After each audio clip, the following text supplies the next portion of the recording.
Hello, everybody.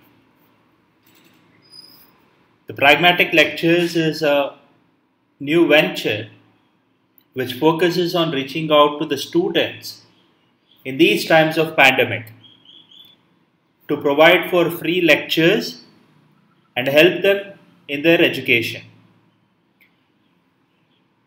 And we will be uploading lectures eventually. For support, you can always subscribe us on YouTube or follow us on Instagram or Facebook to get the up-to-date information regarding the lectures. You can also write to us if you need any specific lecture. So with this, I would like to start the first lecture of the day, and this is regarding poliomyelitis.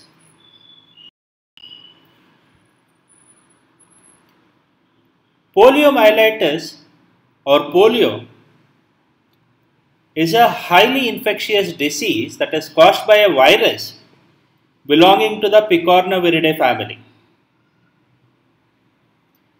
This disease is really old, and it can even be found mentioned in the ancient Egyptian paintings and carvings.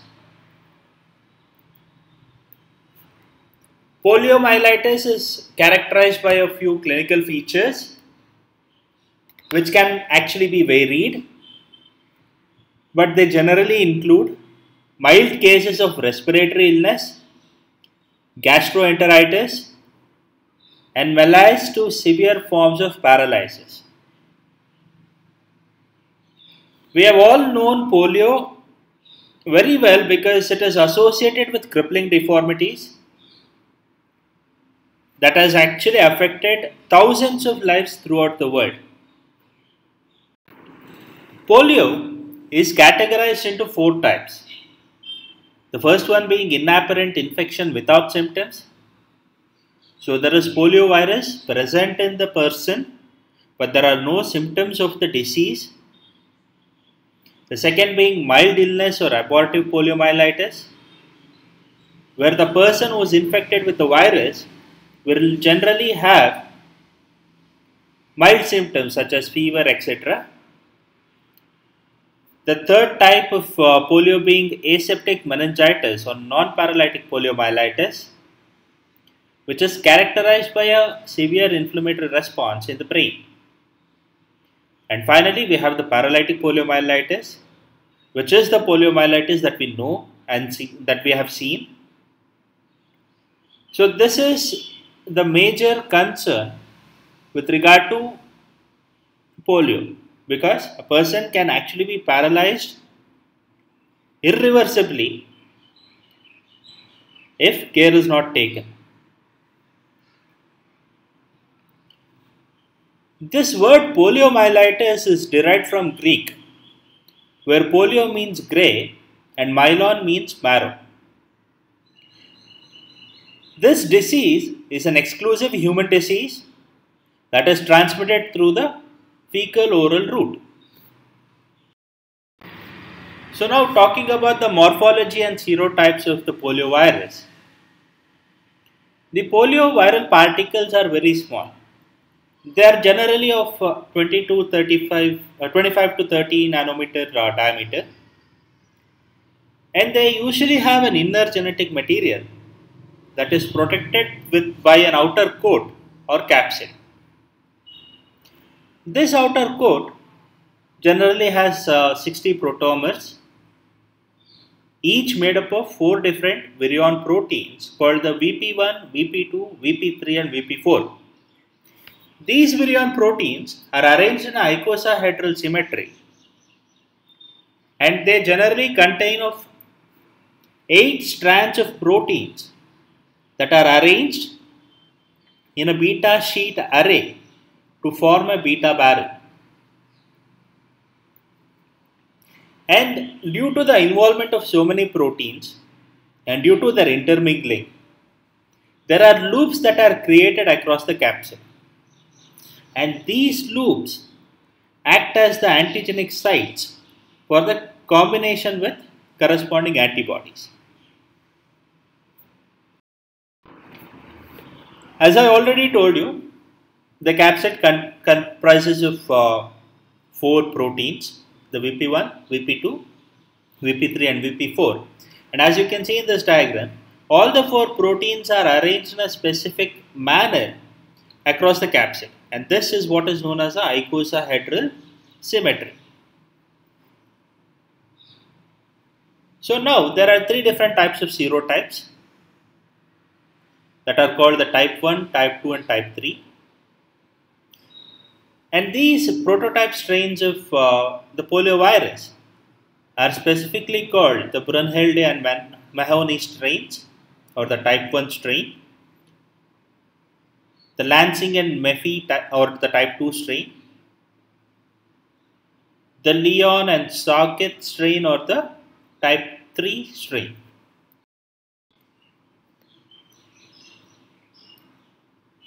Now let us try to understand the pathogenesis of the poliovirus.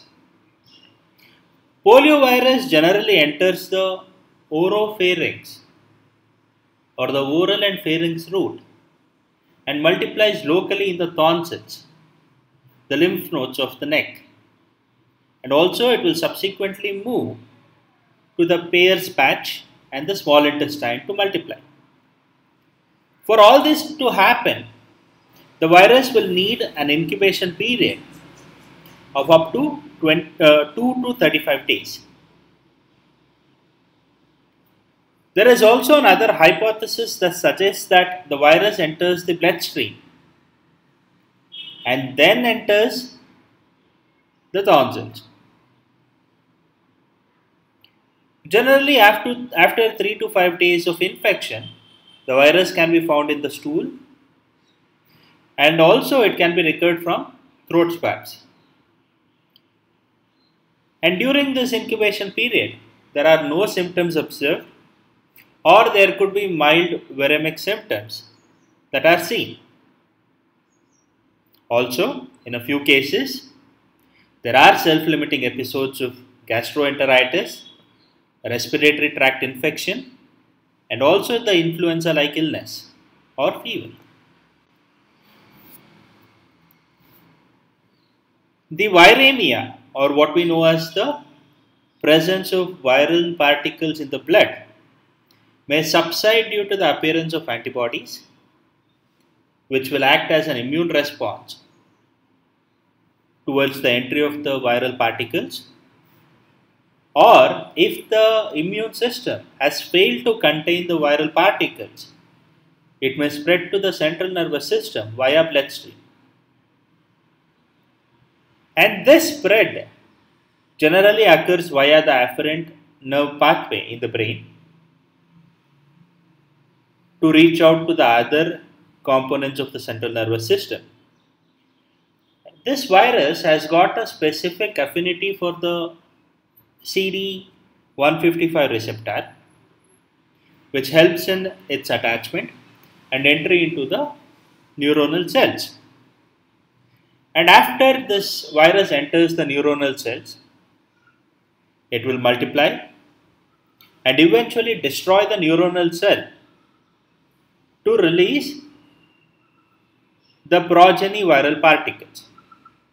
And this will lead to a destruction of the neuronal cell due to the cytopathic nature of the virus. And because of such damage, which may occur in the anterior horn cells of the spinal cord, there can be limb paralysis, which is a common phenomenon observed in the case of polio infection. Additionally, the poliovirus may also spread to the posterior horn cells, the motor neurons of the thalamus, and also the hypothalamus. And in a particular case of the bulbar form of poliomyelitis, the poliovirus can also enter into the cells present in the brain stem and eventually lead to the death of the host.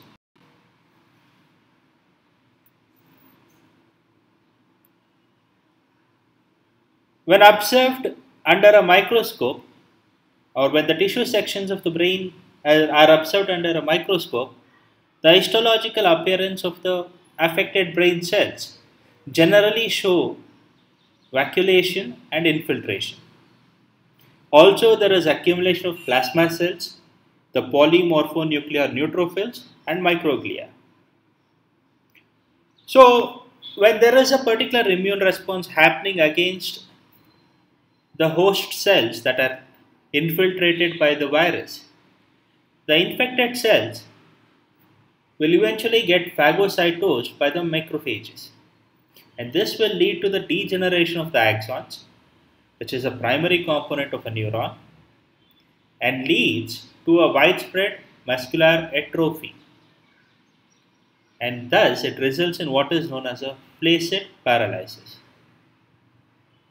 And in some cases, which are extreme, there can also be an occurrence of the respiratory paralysis, which is eventually followed by death. Also, there is another phenomena associated here, and this is called the post-polio syndrome or the PPS. The PPS generally occurs 25 to 30 years after the initial paralytic attack. So, what happens here is there is a progressive muscular atrophy that is observed, and this is mainly due to the ongoing motor neuron deterioration that is constantly taking place across the time period. So, a person may become paralytic today, but there are possibilities of him or her developing the post-polio syndrome 25 to 30 years after the date, that is today. Now talking about the transmission,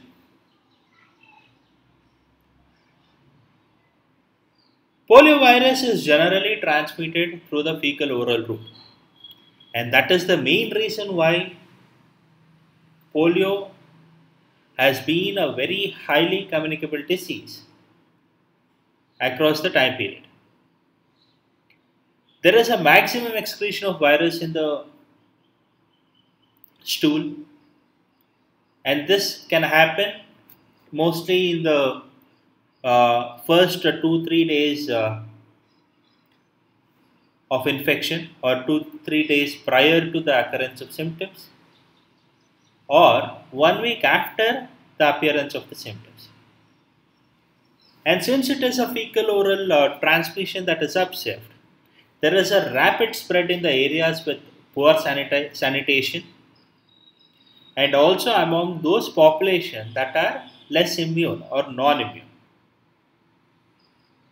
The regions across the globe that are generally affected by polio are the ones that belong to the temperate regions, and the highest infection can be seen occurring in the summer months of these regions.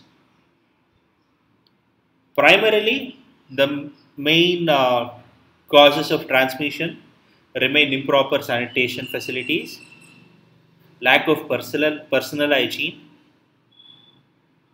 and this is the main factor that is responsible behind how infants can get exposed to the virus after they cross the age where they can have the protection of the maternal antibodies. So with this, I would like to conclude today's lecture. I hope you enjoyed the lecture, and please don't forget to subscribe or share this video with your classmates, students, children, or friends, and help us educate people. Thank you.